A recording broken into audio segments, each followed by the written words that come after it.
Welcome to LGBTQ+ Victory Fund's 2023 National Champagne Brunch. Please welcome to the stage the first Black LGBTQ+ member of the DC Council, Zachary Parker. Don't you agree? You got me feeling diamond rich. Good morning, and welcome to the Victory Fund National Champagne Brunch, and welcome to the soon-to-be 51st state, our nation's capital, Washington, D.C.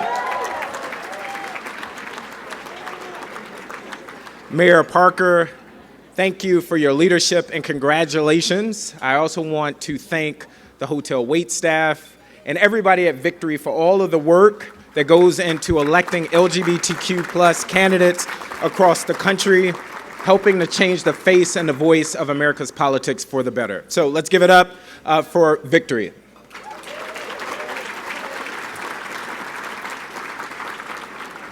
My name is Zachary Parker, and I have the privilege of serving as the Ward 5 Councilmember on the DC Council, and as was mentioned, the first ever out Black gay person to serve on the DC Council.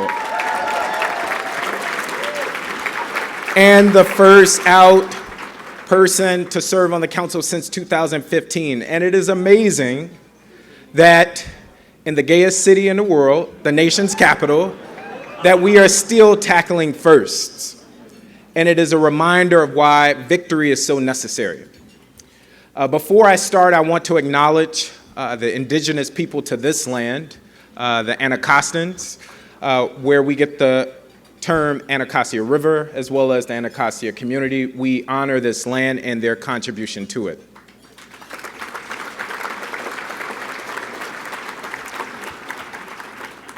I knew I was gay as a kid, but growing up in a church-going family and not having many mirrors to affirm who I was made it difficult to find pride in who God made me to be.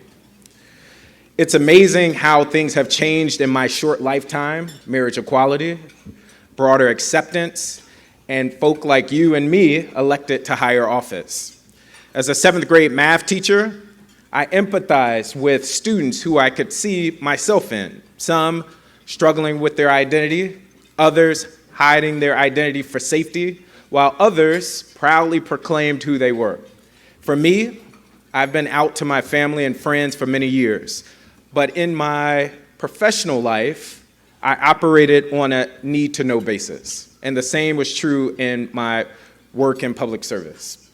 It provided me control and safety, and even as I ran for the DC State Board of Education, I operated on a need-to-know basis. When I decided to run for the DC Council in 2021, I made a commitment that I would share my full self, that I would be who I am and I've always been, and I would welcome people into that broader sense of who I am. I will tell you, many people discouraged that. They told me, DC will never elect an openly gay Black official.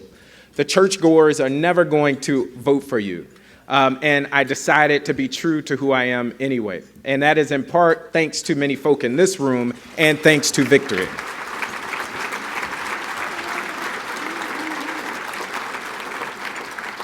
And we won. And not only did we won by one of the largest margins of any elected official citywide, and I won more votes than any other ward council member in the entire city.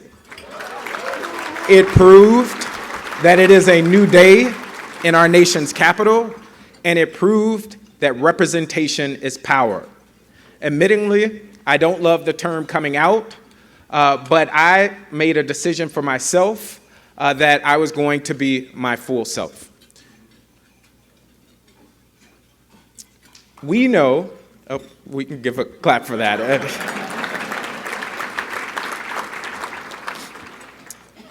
And even though I am proud of what I've been able to accomplish, we know that there is much more to do. There are many more firsts to accomplish. So I'm going to do something really quickly. If there is any candidate in this room that is running for office and you stand the chance to make history as the first of anything, please stand so you can be acknowledged. And let's give it up for them.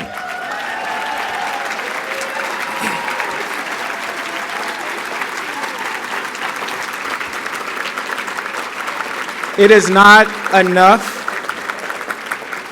It is not enough that I was elected. It is not enough that with Victory's help we were able to make history in the nation's capital. We have to get these folk elected so we can make history across the country, because I know to elect more LGBTQ plus candidates is power.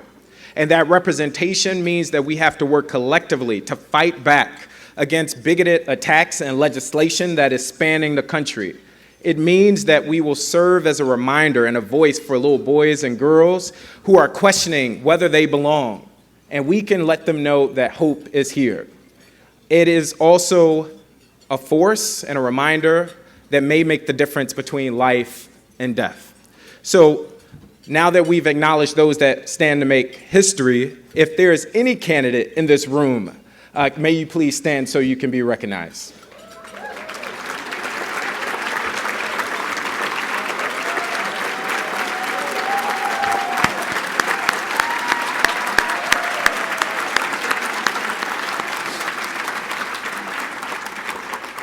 I am standing with Victory. We are standing with Victory because electing more LGBTQ plus people to elected office across the country is about power.